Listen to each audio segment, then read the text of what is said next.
George Kilpatrick Inspiration for the Nation, celebrating people we feel good about. So as you know, not too long ago, I visited for the first time the motherland, the continent. I said the continent, somebody said, which continent? All right, so then you don't know what's going on. But I went to the country of Ghana, specifically the city of Accra and some of the other regions, Volta region, Central region, and the like. And it began this fascination for me with folks who have made the transformation. And in other words, folk are now very interested. I believe it was about 5 years ago, Ghana instituted what's called this year of return.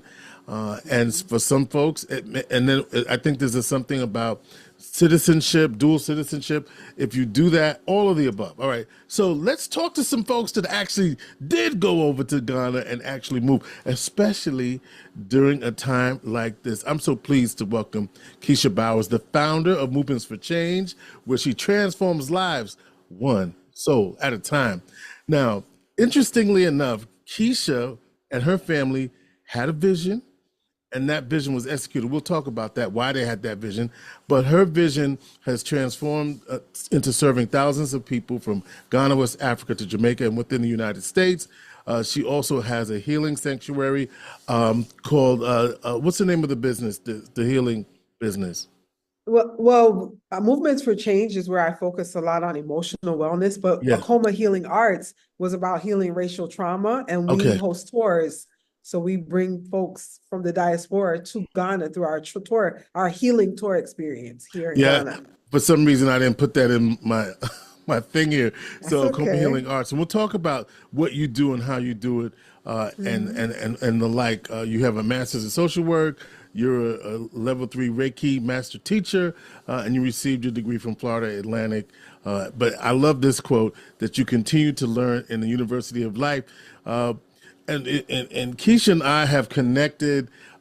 She has she's got her Ghanaian name. We'll talk about what that is, and the significance of naming.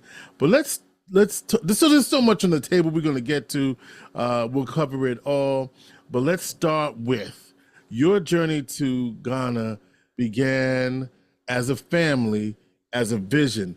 And so just tell me about you making the vision board and all of the things that you did in order to actualize visiting. But then how did that visit transform itself into the repatriation or the return of home, or as they say, the Sankofa. All right, the Sankofa. So all that. And so good to see you joining us, and she is joining us, by the way, from Accra, Ghana. And so thank you so much for being here in my house. I know Trump talked about huts and all this once, but no, it's a nice home. You know, thank you so much for having me. I'm so excited to have this conversation with you. I'll tell you, in 1998, I'm actually going to go further back. In 1987, when I was 10 years old, my father and I had planned a trip to Ghana. His brother was living here, going back and forth, and he decided that he was going to take me. It was going to be a gift. So I grew up, my father was a Pan-African Rastafarian, and a strong tenet in the Rastafarian tradition is repatriation, to return home to Africa. We understand the way how I was raised in that tradition. There's an understanding that the heaven is going back home to the motherland. So that was my father's goal for all his life. Anyways, the year 1987, we were coming. His mother died in the month that we were going to do our trip. So he had to cancel his trip, and he actually canceled his plans. We never made it. Then fast forward, my husband and I, we were dating. He was my boyfriend. And in 1998, he took a trip to Ghana. He was supposed to come for like a month. He came, he fell in love. He stayed like 2 months. And that's when the real, I feel like the real movement towards repatriation started happening, because he and I were communicating on the payphone when he was here, when there was no big city and the lights were off more often, and they were sharing electricity grids at different times of the day, and he could call quickly, in 1998. And I fell in love. He came back with all these goodies. And then the boyfriend then became my husband. And on my 40th birthday in 2017, he decided to gift me, 30 years later from what my father wasn't able to do, he decided to gift me a trip to Ghana in 2017. And let me tell you something. I fell in love the first time I came here. I knew that it was kindred. I knew it just felt so familiar. So being firstborn American, I'm from White Plains, New York, Westchester County. That's as American as you could get. Right. White Plains is as American as you Yes, could you get. can. Yes. I am so upstate, suburban, Westchester County, White Plains, New York girl. But my parents are from Jamaica, and then I have some Panamanian. My grandmother's Panamanian, so I'm the diaspora, right? Afro-Latina, Caribbean, all of that. But when I came here, it felt so kindred, and I knew that I wanted to make it my home. So then the journey began. I came back in 2018, and then I came back in 2019. I brought a tour group, my first tour. And then I came back in 2021 with another group. And then I came back in early 2020. I was just like constantly coming to Ghana, building relationships. I started my business, which is the tour business. You know, I also started like an export business where I brought goods, shea butter, jewelry, different Right, goods right, right. back to Gotta get that America. shea Because, butter. you know, yeah, gotta get that shea butter, you know. I saw a non-melanated woman do a TikTok and she's like, you people didn't tell me about the butter. We know about the butter. So you know, I started this whole life, and then last year, before the election buzz and all of that, I just started getting a premonition in early of 2023, and it just started to feel like it was time. I started getting dreams. I'm a dreamer. I see a lot of my dreams. That's where I get a lot of my messaging. And I started getting a lot of dreams, and the dreams kept telling me it was time, it was time. And then I got this final dream. My father, who transitioned, by the way, you know, he's an ancestor. He came to me and he was clear. He had all my things packed up and he goes, we're going to Ghana. We're going to Ghana. Oh, it's time. It's time for us to go. So we sold everything that we owned, everything except the dog. We brought the dog with us. We sold everything that we owned and we came to Ghana. And so we've been here since October of last year. October of 2023. So you just did it. Wow. I just did 1 year. Wow. Congratulations. October 2023. So, Thank you. and now you look at this US elections and a lot of people are checking their passport. What was that like for you as an expat living there, seeing what we did over here? You know what? For me, I mean, a couple of things kept showing up, right? Because I'm a mental health professional as well. Like you said, I'm an MSW. So um, I was really like sending energy and vibration around like us staying grounded, because all of the hype around the fear and this fear mongering, it takes you out of like being present. This anxiety about the future and what might happen. You know, 99% of what we think is going to happen never happens. Mm-hmm. So I was just thinking, oh, I pray that my folks just stay grounded over there and don't believe the hype. That was one thing that was showing up, because I could feel the anxiety, and I'm all the way over here in Ghana. I had like my mother texting me, she's crying. I had family members saying, oh my God, they're worried, they don't know, you know. So that was one thing. But the other thing was that I was thinking, I hope my people put Africa on the list. I hope my people realize that they don't have to settle and that they can try something new. They can try something different. And not just about Ghana. I've been to 5 African countries. And Senegal and the Gambia, it's on and popping over there. You know, I've been to Benin, I've been to Togo and Ghana. And I mean, everywhere that I've been has been beautiful, you know? And so I was just thinking, I hope my people realize that repatriation is an option, that they don't have to settle. The way that we were raised to believe that life is supposed to be, the 9 to 5, you know, that formula is not working for us anymore.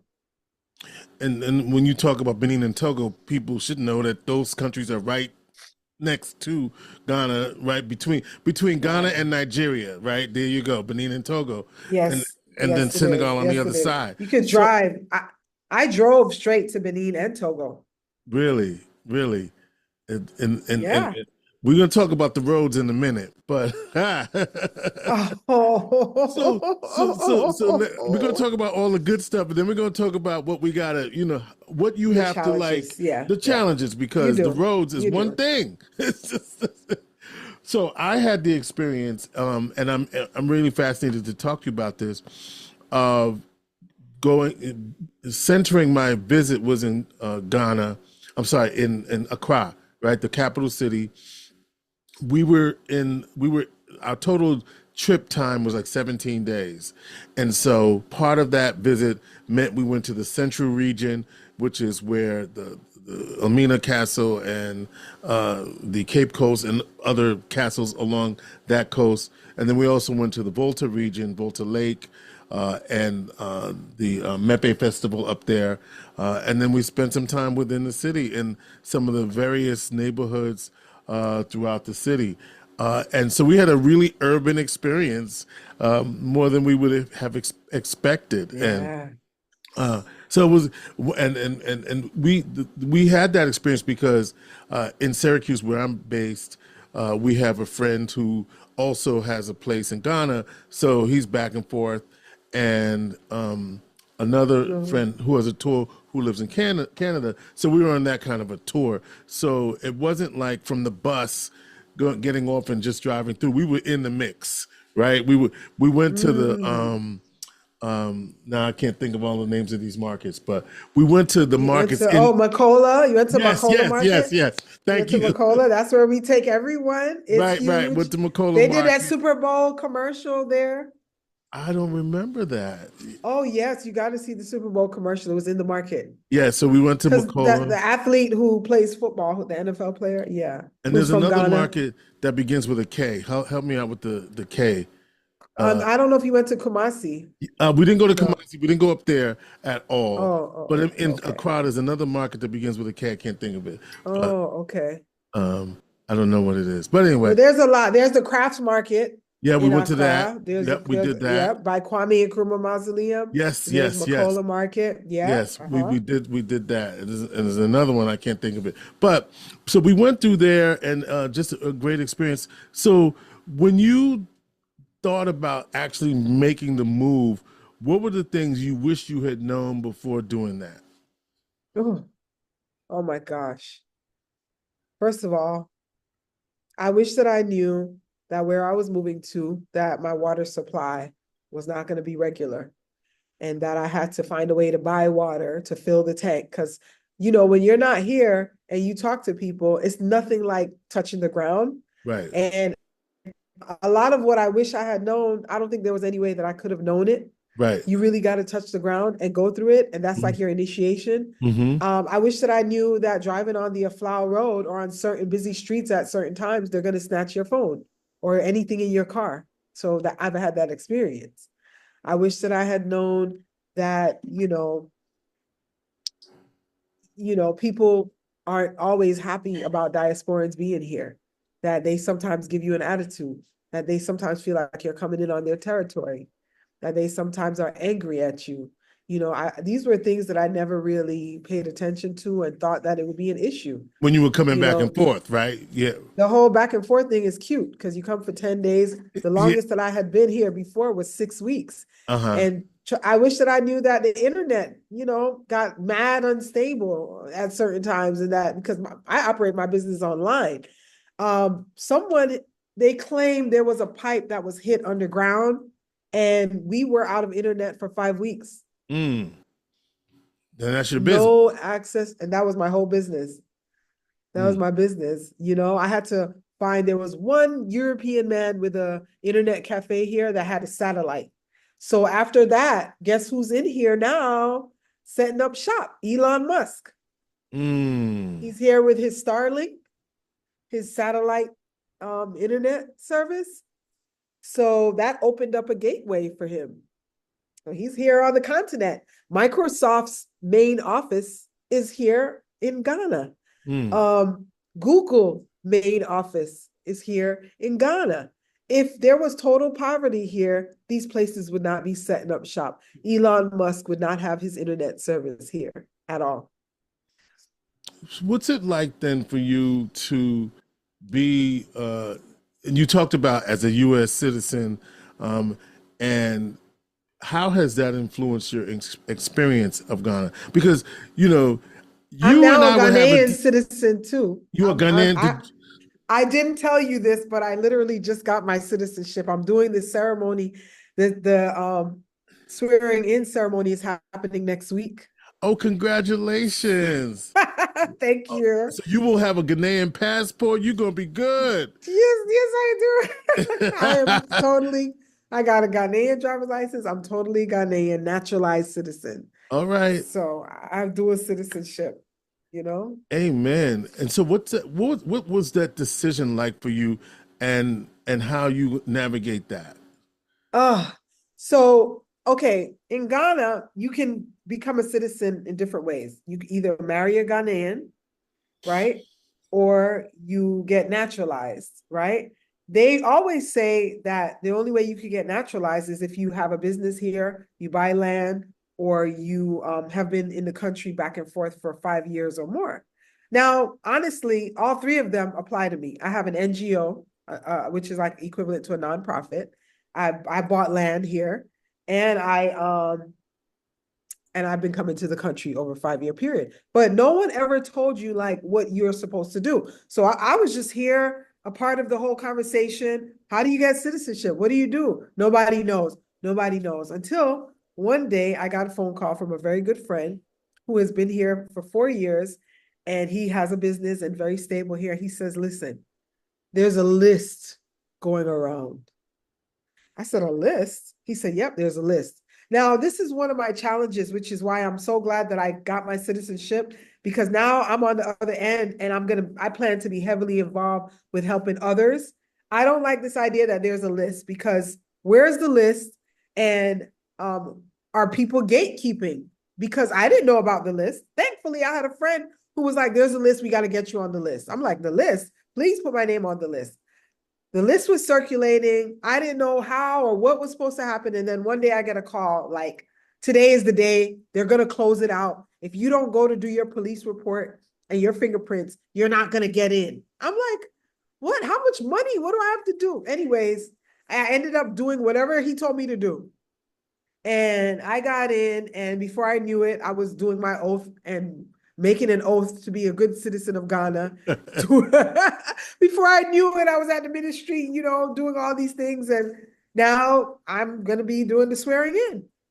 So we need to create a different protocol where it's more uniform and there are actual steps that people know, okay, if I do this, this, and this, I can become a citizen.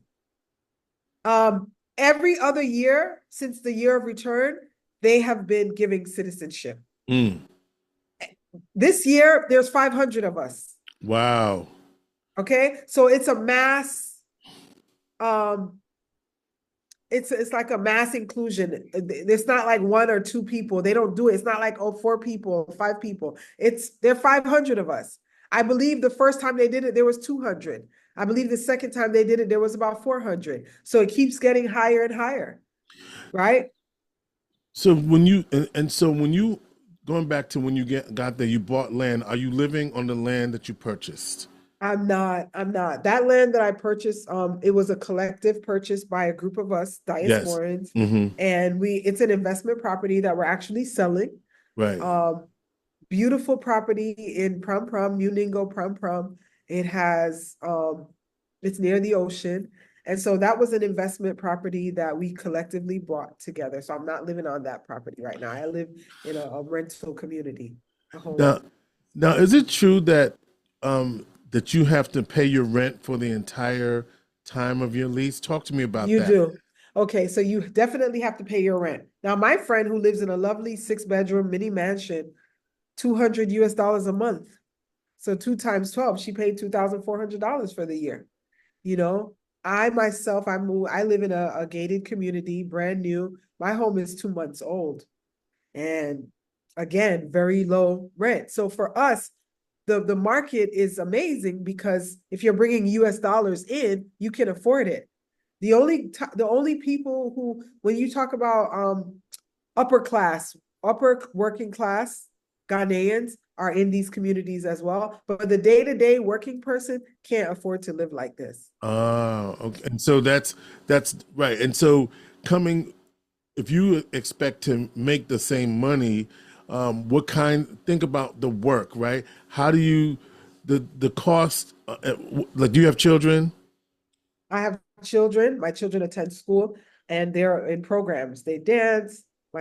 My daughter dances and does gymnastics. My son plays football. He goes to the music studio because he's a musician. I Football meaning homeschool. soccer?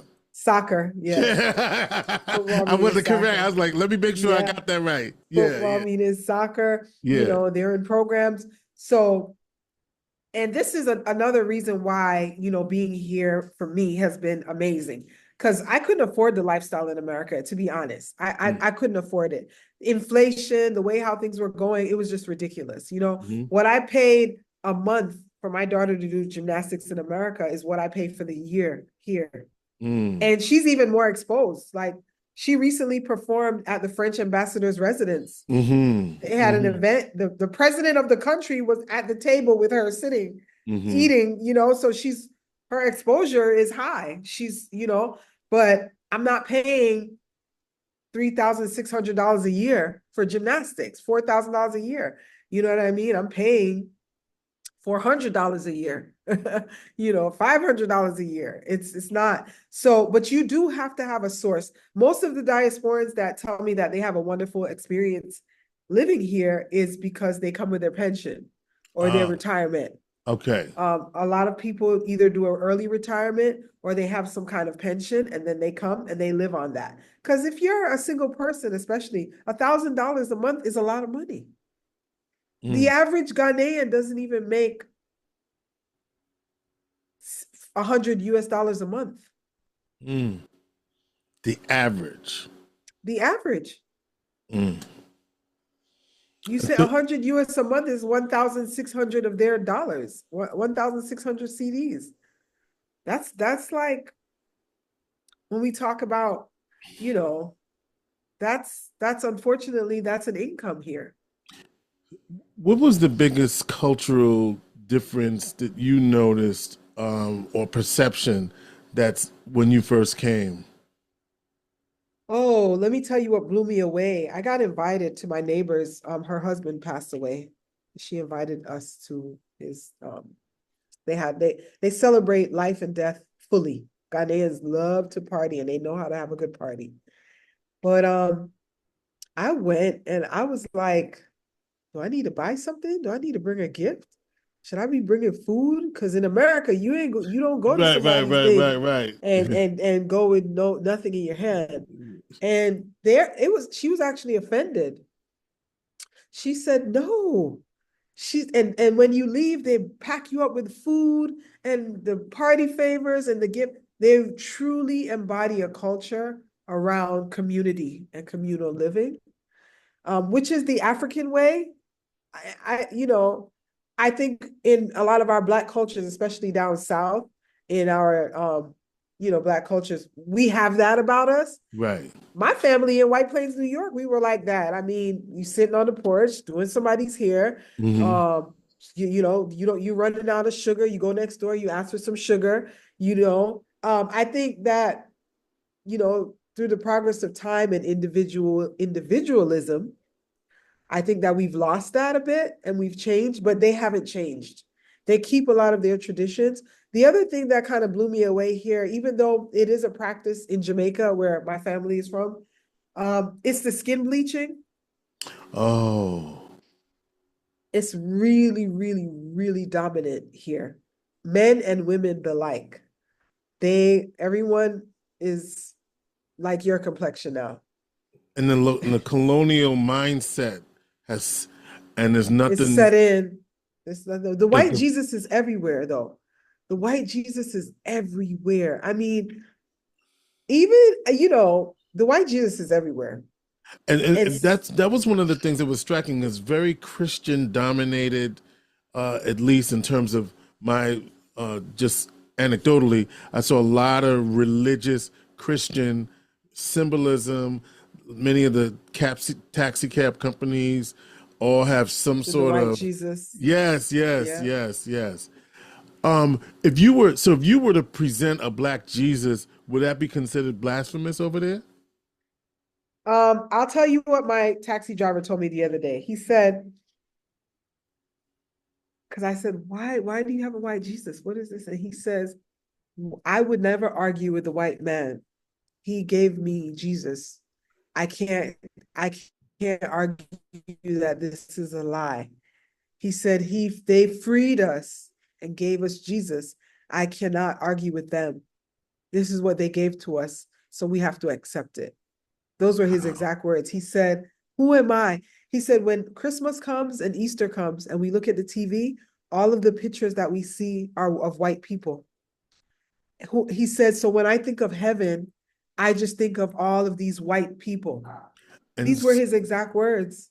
and so that is so fascinating. Like you just basically stumped me here because essentially what you're saying is so that in order for me to feel like I'm worthy, I've got to bleach to get to to a complexion that Heaven. takes me. Wow, wow. I And there's a have to be equivalent to who I perceive as above me. That if mm, you're above me, you're more than me, that I'm nothing. And the only way that I'm going to be accepted and loved, is if I look like this. I have a friend who told me the other day here in Ghana, she was at a food stand and this man came and he said he was going to pray for her, whatever. She said, oh, I take prayers. And then he said, are you a Christian? And she said, no. And he said, well, I can't pray for you.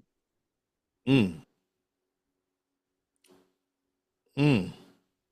You said that. So religion, yeah, the man, he said, I can't pray for you if you're not a Christian. Yeah, the goddamn man. They're really Um, rigid. They're very rigid, very, very rigid in their Christian values. that's But I why. don't know. Calling it Christian also feels weird because I don't know. It's in colonial values, maybe. Yeah. So we talk, by the way, let me just reintroduce Keachia Bowers. Keisha has she's with Movements for Change and also has a coma healing arts. And I was wondering how living in Ghana influenced your work with those two entities, because that leads me right into racial healing identity. Because when you go over there and you see us everywhere and not feeling less than or less valued than, right? And then the other side of that is the African the those who are living there themselves having their own sense of racial identity, which is interesting. Like we aspire to be in amongst our people, and then yet our people, some of them have different aspirations, They aspire all to. rooted in Yeah, white yeah. supremacy. Let's just talk about that too.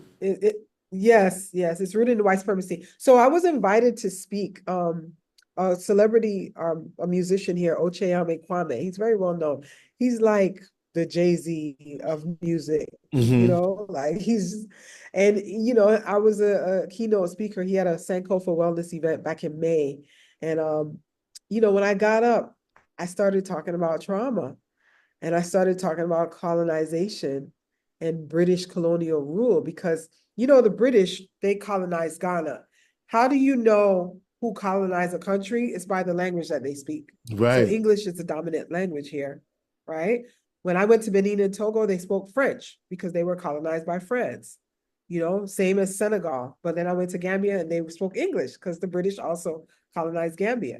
When we talk about colonies, we're talking about mini versions of this country. They come in, they strip you of your traditions, your ideas, your understanding of self. They rob you of your artifacts, and then they inject you with whatever ideas they believe to be true. And they force you to embody those ideas through a lot of brutal savagery, right? So when you go to the schools here in Ghana, what do? They cane the children with sticks. Well, where do you think they learned that from? They're British colonial rulers. They just keep continuing it. So when I get up and I speak in a large audience as a keynote speaker and I'm talking about this, you can see in the facial expression of the people, even with the language barrier, that there's something that resonates with them. You can see that they're yearning for healing. You know, especially the kind of public speaker that I am, I connect with the people. I'm not into this.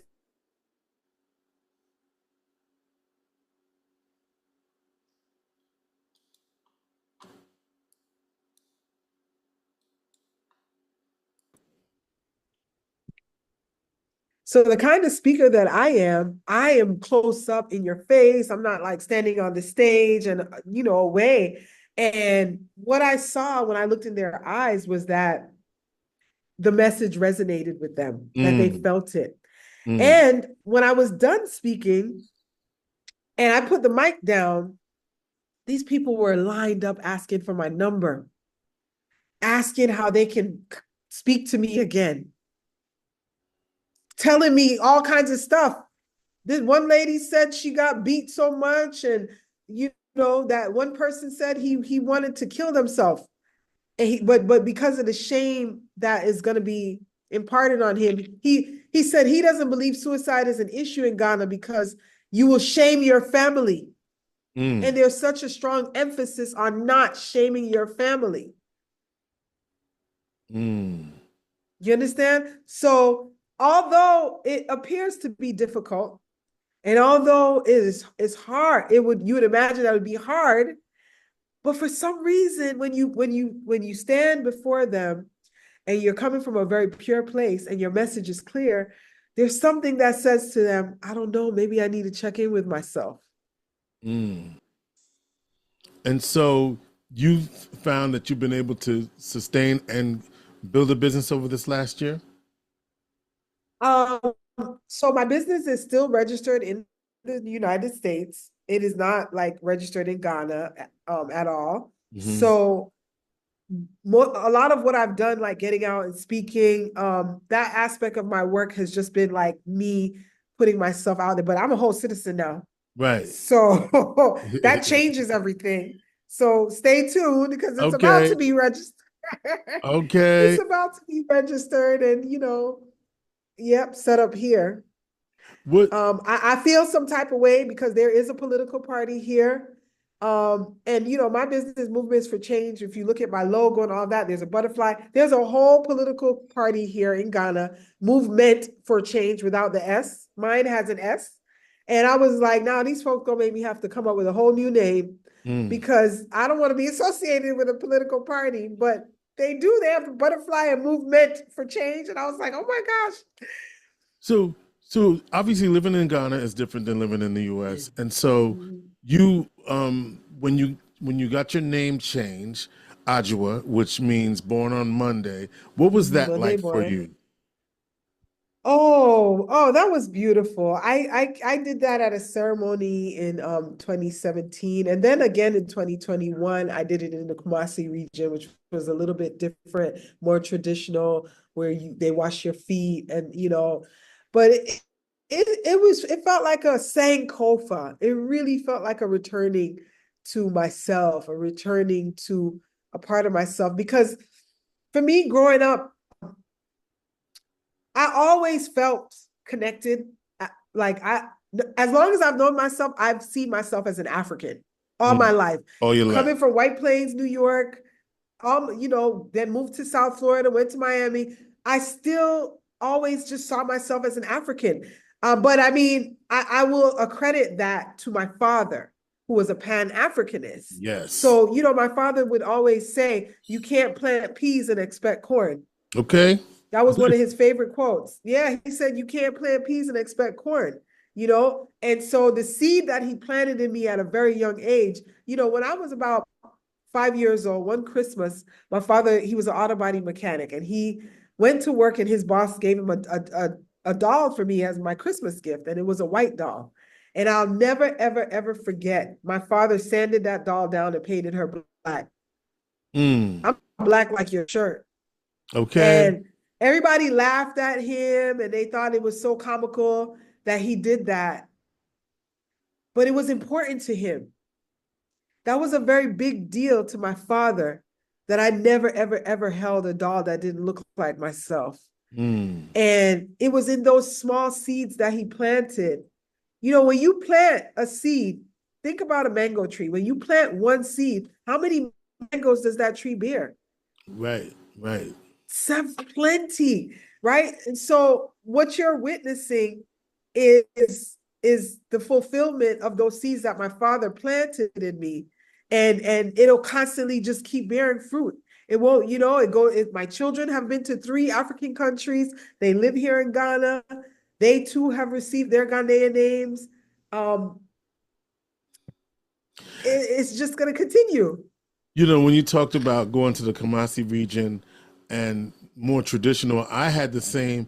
I had my naming ceremony in the God tradition, and that included the feet washing and the libations and the community accepting and everyone having to agree, which was my wife and I when we had our naming ceremony, which it was very powerful because you had all the elders, you had people from different countries.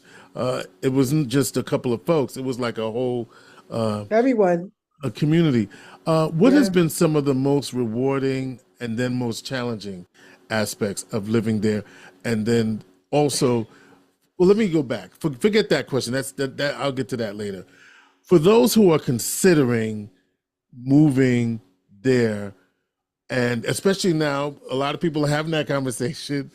What advice would you give other U.S. citizens considering a move? One of the things I said, Keachia, was that every African American should make that pilgrimage to the continent, to the motherland at some point. Like, if you're Muslim, you have to go to Mecca. That is our Mecca, and we should do it. So that's one thing I would say. Everybody, make that trip in your lifetime.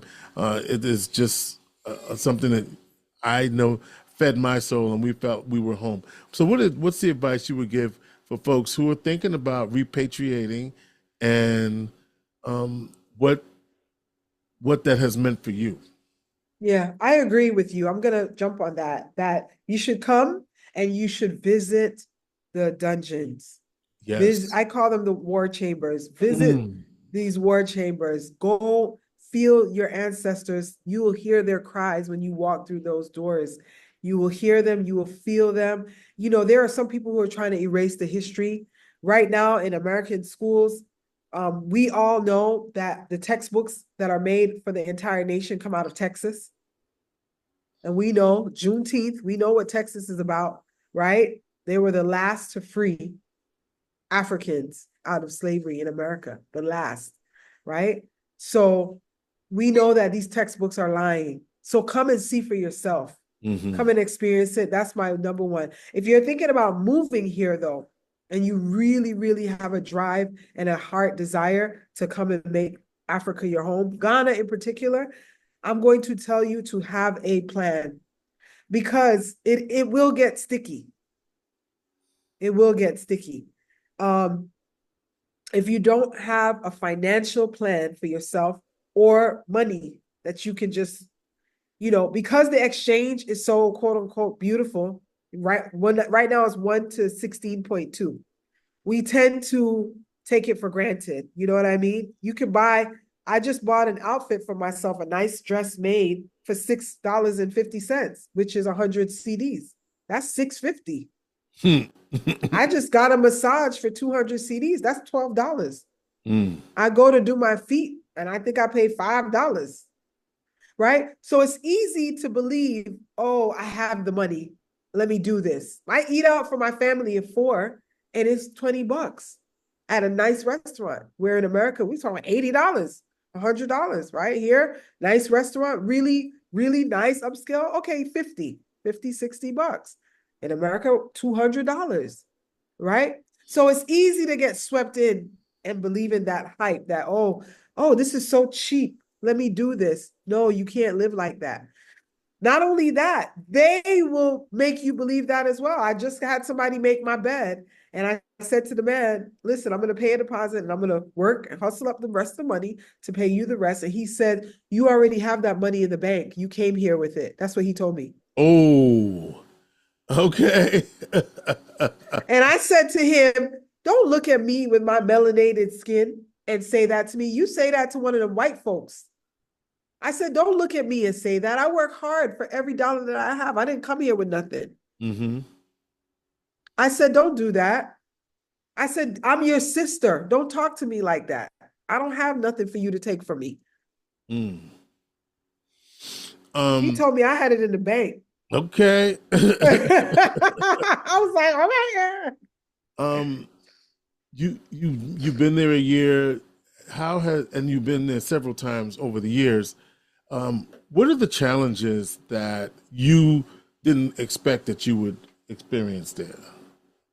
Well, like I said, the cold water. Yep, yep, yep, yep, yep.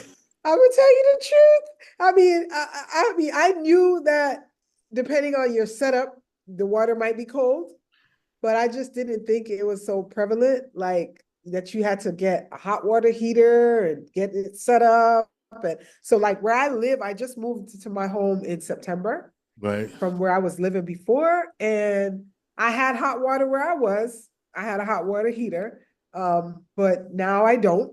So I have not had hot water since September, and we're now in almost mid-November. So I'm having a moment about that. I didn't expect that at all. Also, send your barrels of food, send a container. Like I sent food, but it was done in like 3 months. I sent things like my Trader Joe's stuff. You will not get American. Right now, my vegan cheese costs $10, 10 Mm, US dollars. The cheese that I used to pay $4.99 for in right. America. But because it's a commodity and it's hard to get and Are they you a ship it, vegan? I am. Uh-huh. So that lifestyle, what I love is that I eat healthy. I mean, I eat a lot of fruits and vegetables and coconut water, and I eat healthy, but it's hard to get some of the preservatives that I want. Yeah. I And can't I can't get Trader Joe's, and some of the stores they do have. There's a store here called like American Freight, or I think it's called American Bay, or one of those stores, and you can get goods from America, but it's costly. right, It's right. very costly, so you have to get creative. Like I can't get my cheese, but I'm doing all this research on how to make cashew cheese, Right, right, right, right, right, right. so it forces you to get creative and nifty, but it would definitely has been a challenge, especially having children that grew up in America. My children came here at 10 and 13. They're now 11 and 14. Mm-hmm. So 10 and 13, they were well grown up in America and already been exposed to Chipotle and Target and Walmart, and not having access to those things. It has been a challenge. I'd be lying. The other challenge that I've had here, like in America, you could just go to one store and get everything you need. Right. Here, like it was my birthday on Thursday and my family had a party. Happy You got to go one birthday. place. Thank you. You got to go one place for the balloon. You got to go another place for the cake. You got to go another place for the plates and forks. You got to go someplace else. You ain't gonna get everything one place. Yeah. So you got to build up your little resources and know your little driving spots. And speaking of driving, so a couple of things that you and we talked recently, and I said I went to the beach. You said you don't go to the beach, right? You don't mess with the beach, right? Sadly, and I'm such a beach baby, but Yeah. I do like the waterfalls. The waterfalls are nice, but the beach isn't clean. The pollution is very, very bad here. That's another issue. The styrofoam, they use the styrofoam a lot, In and the water rubber, they call bottles it and rubber. yeah. It's everywhere. It's everywhere, and the sanitation is not, it's not good. That's why the leading cause of death in Ghana is like viral infection Mm. and respiratory infection. Because if you go to buy food on the side of the road and they don't have running water, how are they going to wash their hands? Mm. You know, I my mean, daughter had typhoid fever when we first got here. Typhoid really. fever is life-threatening. Yeah, I mean, we did all the vaccinations, the yellow Oh, fever good. and the But I malaria mean, no one has yellow fever, and they don't have a shot for malaria. You have to take the pill, pills. right? Yeah, yeah, yeah. But I've never met anyone with yellow fever at Right, all.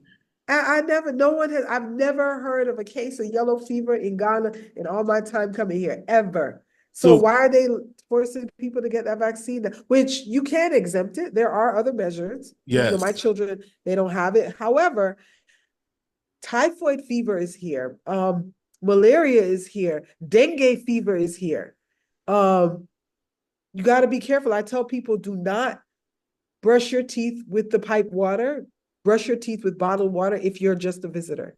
Me now, I've been here for over a year and my body done got used to that water. ah, But and I had a bacterial infection in July that I thought I wasn't gonna make it out alive. You should have seen me. I was a hot mess. I was like, oh my God, how did I get this? But it was from food. yeah. I ate something somewhere. Why do you love? So why are you happy with your decision? Why? So with all of that, right? The water, and the what do they call it? The African massage, the roads, and all of that. Why do you love it? We call it the African massage. But because of the roads, because you run through the some of the roads are very bumpy. Like I remember, I had gone to a school, Rock. By the way, shout out to Rock. I think is it Rock Hill Academy? I think that's the name of it. Anyway, they asked me to come and speak, and I did. So I did my first international speech over in I can't remember the community. I got to get these communities straight. But this was like wherever this place was on the road that takes you towards Togo. And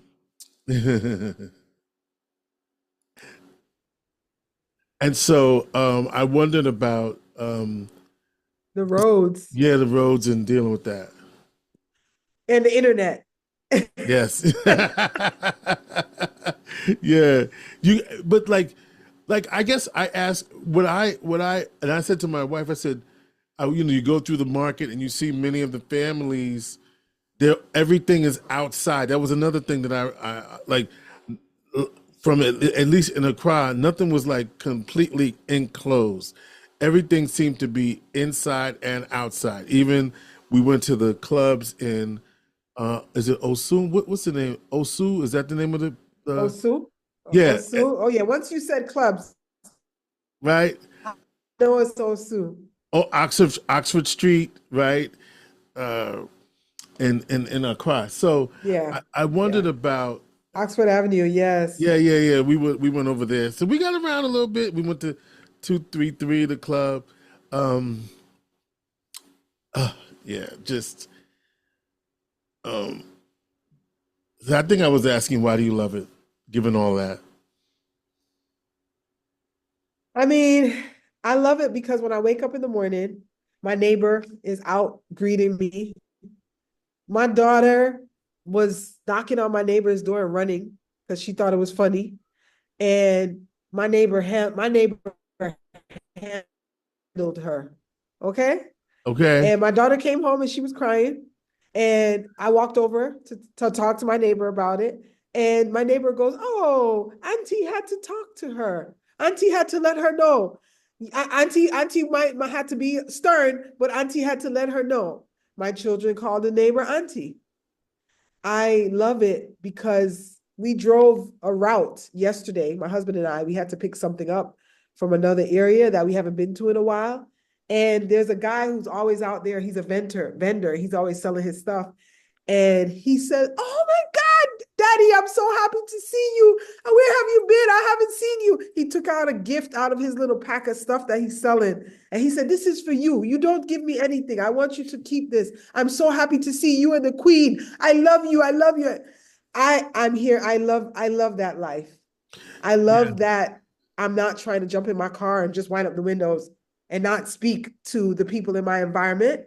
We're communal beings. We need community is healing for us.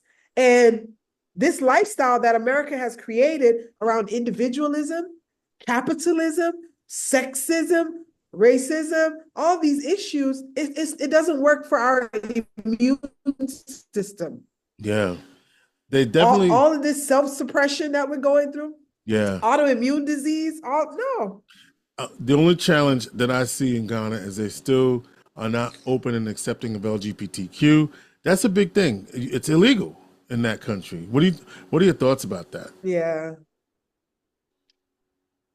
Now, here's what I want to say, okay? Because I know folks out here that identify LGBTQ, because I myself, being a mental health professional an advocate for humanity, I'm a humanitarian. I would like to consider myself of such.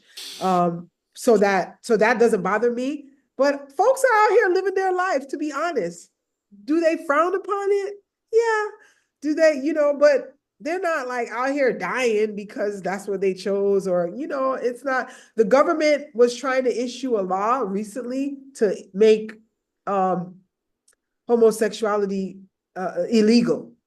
They if you identified as LGBTQ, it would be 5 years incarceration, and if you were an ally who advocated, that means you hosted events or you allowed them to host things, then it would be up to 3 years. It didn't get passed. The bill didn't get passed. Okay. It didn't get passed. They were trying to do it.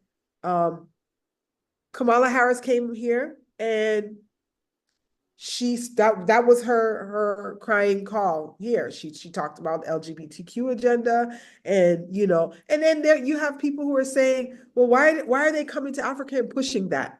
Well, what is that all about? Why would she come here and that would be her pleading cause when we have all these other issues? Pollution, sanitation, health concerns, medical issues, and she came here and that's what she was talking about, Right. So people were kind of like uncomfortable about that. But folks are living. They're not tripping. So no, let me not at all. give you a minute to talk about your Acoma Healing Arts and how people can sign up for that. And do you have any tours planned at all? So absolutely. Okay, so we have a traditional tour that's every year in July. We make it around Emancipation Day. So Ghana never used to honor Emancipation Day, which is August 1st. But the former president, J.J. Rollins, he came to Jamaica and he saw that it was a practice in Jamaica and he decided, oh my gosh, we got to do this in Ghana. So he came and decided to make it an official holiday. So my husband and I, actually, my husband was in Jamaica when he came and had that whole experience. So he was adamant. He was like, no, we have to do the tour around Emancipation Day. So we usually do like a group tour with people from all over around July 22nd, 23rd to August 4th, 5th. It's 10 days. So that's our traditional tour. But we have been doing more small, right? Like right now, I have a group of 5 women that are coming in on this Tuesday. I just had a group of 3 women that came last week, 2 weeks ago. So we've been doing more intimate, privatized, curated experiences because, the large group tours are not that easy. It's not easy taking strangers who don't know each other and keeping them up for 10 days. But when you have an intimate group, like how you describe your travel with your friends and your wife, it kind of makes it a little more quaint, a little more intimate. Oh, yeah. I'm looking forward to these 5 women who are coming on Tuesday. So if anyone watches this and they're interested in creating or curating their own experience in Ghana, we're here for that. Acoma Healing Arts. We're online. Acoma is spelled Akoma, Acoma Healing Arts. .org, acomahealingarts.org. And, our itinerary and tours and the costs and all that good stuff is on the website. I also practice Reiki, which is energy healing. And funny enough, I've been doing a lot of Reiki here in Ghana. I've had, a few people invite me to come to their events and host Reiki circles and bring that healing. So that's been very, very exciting. That's been fun. But as well as myself, I'm healing. I have my own racial trauma. My daughter, she was in 2018. She was at her high school in South Florida, and she sent us a text, saying there was an active shooter in her school, and he came to kill everybody. And the police were there. It was a lot of trauma. So I've been homeschooling my children ever since because I became terrified of these school shootings. So I myself had a lot to heal coming out of the experiences that I had in America, you know. I had a good friend who was standing outside her and she was talking to her neighbor and somebody just drove by and killed the neighbor, killed her. So, you know, here that type of violence is not prevalent. That's not a thing here, you know. So being able to sleep through the night and not somebody's coming to kill you was a big deal for me, you know. Amen. Do you work at all with the African American Association of Ghana?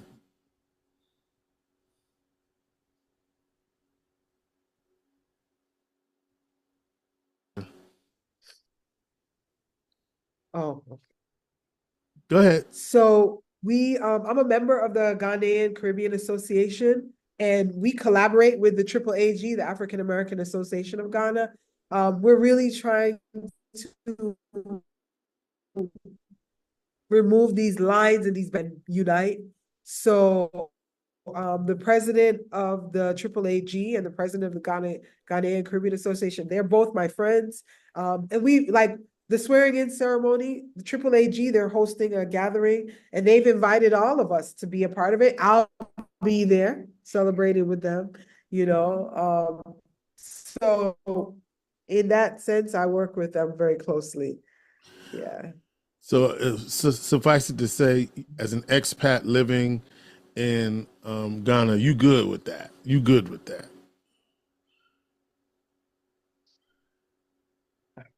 I am so good.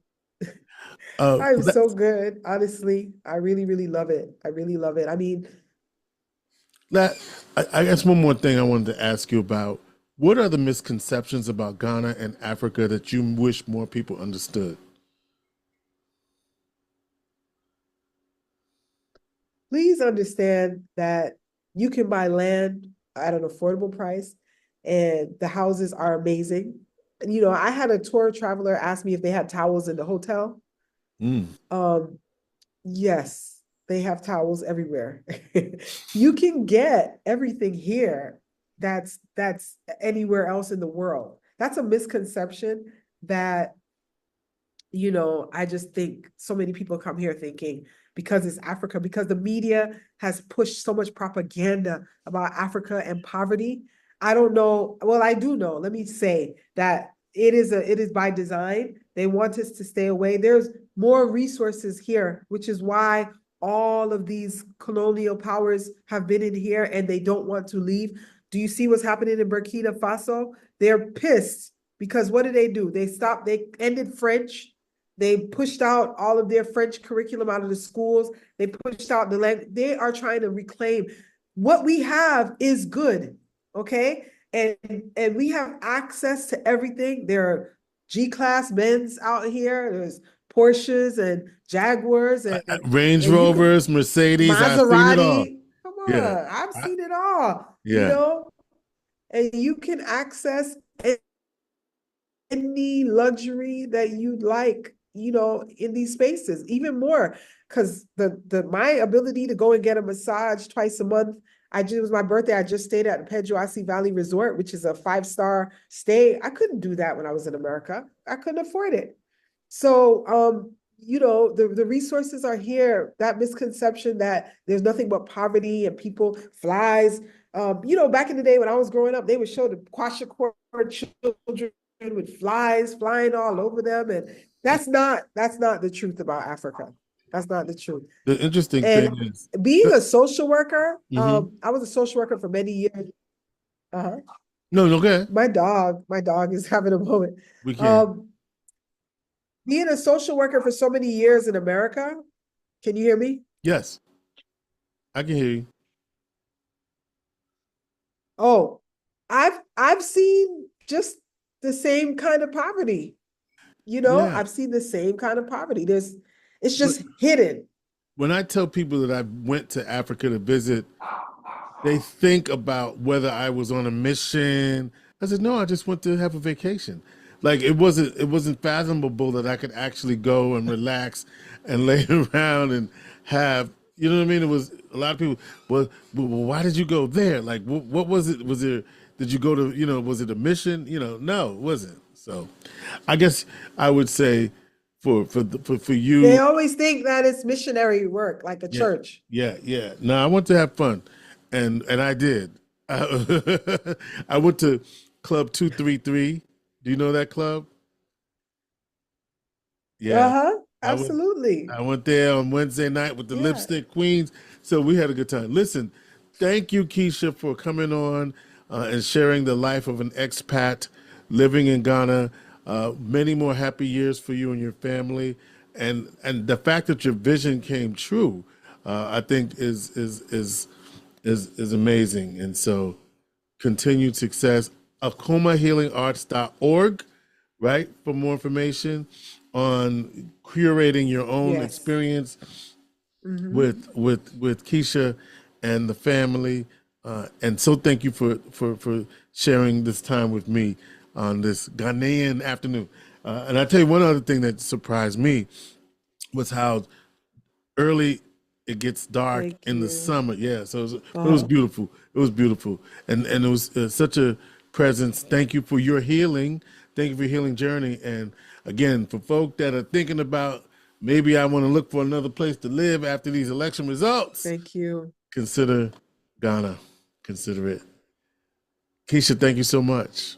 Consider Ghana. Consider Ghana. It's beautiful. It's a beautiful place. Thank you. Thanks for having me. Inspiration for the nation.